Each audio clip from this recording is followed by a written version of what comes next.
so excited to have you here today. With me today is Jason Busch. He's the executive editor of SpendMatters, probably the most read blog and media in our industry, wouldn't you say? I think we've gotten to that point, yep. Yeah, I mean, everybody I know quotes, well, Jason said, Jason said, Jason said. So it's amazing how often I get your emails again and again and again from different people who want me to know what you said. So I'm so pleased to have you here today. Oh, it's great to be here, and thank you for having me join you. Good. So let's talk a little bit about procurement outsourcing. Do you see it as a trend of the future? Do you see it as a flash in the pan? What do you think is going to happen with that? I see procurement outsourcing going in a number of directions, and I think there's been a big shift in the past year away from doing large deals to doing much smaller deals, which are off the radar screen of the advisory firms. So you're seeing a lot of deals done without outside advisors, and people are dipping their feet in the water. So we're not outsourcing all of indirect procurement. Maybe we're not even doing a full category, but we're dipping our feet in the water. We're maybe looking at one technology area, maybe a piece of a category.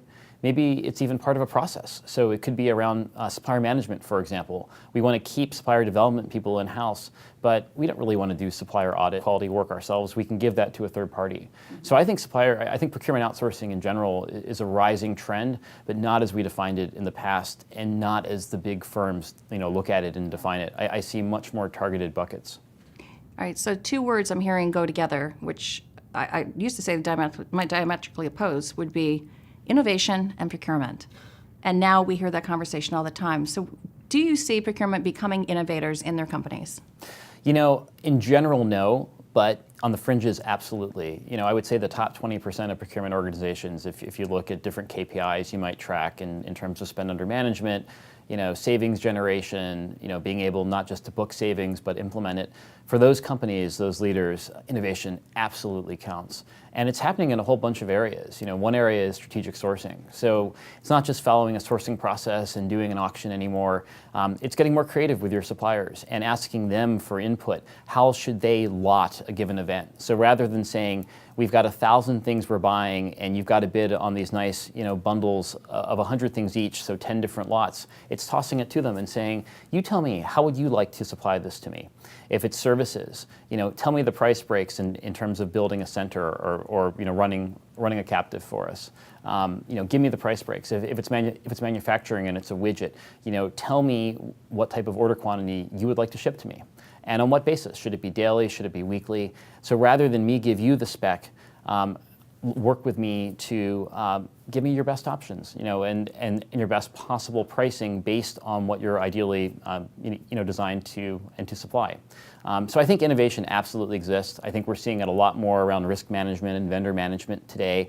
Supplier development. I think smart companies are realizing that tapping supplier creativity requires partnering. And the realization in certain industries where your R&D budget might be 2% of your supplier's R&D budget. So how can you begin to own more of that and be, as the gentleman from earlier today from Royal Dutch Shell spoke, how can we be the customer of choice for that supplier? Because if we are, there's so many benefits. So broadly speaking, I do think innovation and procurement should go together. Is it happening across the board? Absolutely not. But I think within leaders, it's becoming the wave of the future. Okay, so you and I have been in the space for a while. Years ago, there was no such thing as an office of a CPO. Chief Procurement Officer didn't exist. Now, do you see that as an office that will continue to rise in the corporations, or do you think it should continue to report to another executive office and not quite have an equal seat in the boardroom? I think it's extremely rare to see procurement ever having a seat truly having a seat in the boardroom. I think the CPO title in many companies is really kind of a strong SVP or maybe an EVP. It's rare outside of Europe to really see a CPO at the board level. In traditional kind of Germanic fashion where the board runs the company, you are seeing more and more manufacturing firms in Europe, in the Nordics, in other countries, really seeing a procurement leader sit at the table. But in general, I'd say it's elevation in title and possibly salary and package, but not necessarily how the role is looked upon. I think it's irrelevant whether or not procurement reports into the CEO or the CFO, or if there is a COO. It's how it's perceived in the company. Mm-hmm. And the one metric I look at is how is the team compensated, because that tells you everything. If the CPO is well paid, if his managers and directors are making a very strong salary, especially relative to what salespeople make in the company, company, that tells you how the function is respected and where they're going. So I think title is a superficial measure, and reporting structure matters in certain cases, but not all. But I think that compensation metric is huge. That tells you what you need to know. If the head of sales in a company, just to use an example, can make $500,000 to $1 million a year, if the head of procurement cannot make that in total package, then that tells you how he's valued relative to the head of sales. Yeah, that's an interesting point. And actually, I have never looked at a salary comparison. Have you been looking at that? Are they substantially lower than across the board of the other C-suites? It's gone up tremendously in recent years. And it's funny, procurement people, as you probably know, hold lots of things close to the chest. But it's fun to get a couple drinks and some pretty senior people. And they'll begin to talk about their packages and how they've improved in recent years. Not just improved, I think you'd be extremely surprised. And there's some CAPS research on it, there's some other research. But in general, you've got to look at total comp outside of base and bonus. You've got to look at restricted stock grants, unrestricted stock, in some cases options. And for leaders in industries, it's very high. And leaders are afforded a great deal of respect. Category managers, category directors, can make a great living doing procurement these days. In fact, one of the deltas, which I think is so interesting, and one of the reasons I think there's been a brain drain out of a lot of consultancies over the years, is that the delta between what you can make as a manager or senior manager in a consulting firm and what you can make working for a company, traveling usually a lot less depending on the role. Global sourcing roles can have lots of travel, but the delta in salary and package is much more narrow. And in some cases, depending on what organization you work for, there's certain high-tech companies in procurement who pay extremely well. You can make as much or more on that level than you could for a Big Five firm. That's interesting. So I heard you recently say that you think Japan is going to cause a W in the recovery. Can you elaborate a little bit on that and why you think that? Sure. There's a whole bunch of reasons for it. Number one, if you look at the U.S. economy, and we heard some conversation this morning by Mr. Forbes on monetary policy, which is a great way to put people to sleep, and I don't want to put you to sleep. But Japan has been one of the major buyers of our debt. Before China rushed onto the scene, they were the major buyer of our debt, but they still are. So Japan is going to find itself in a need, hopefully getting out of this nuclear crisis sooner rather than later. Nuclear is everything right now. Once we solve that in Japan, rebuilding needs to take place. And once that takes place, I think the Japanese will be much less likely to buy our debt for a period of time. I think that's one absolute reason. But I think another is a growing realization around supply chains that these disruptions which are taking place right now, we've essentially shut down the Japanese automotive industry. It's not back up and running yet. That's going to have an impact on shipments. It's going to have an impact on consumption in Japan. And Japan is not known as a great country of consumers. They are the model of savers.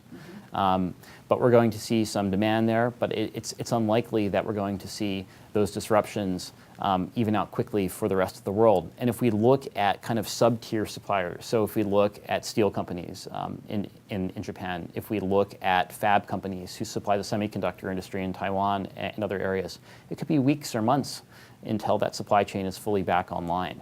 And that will impact the economy, for sure. I think the chance of commodity inflation is significant.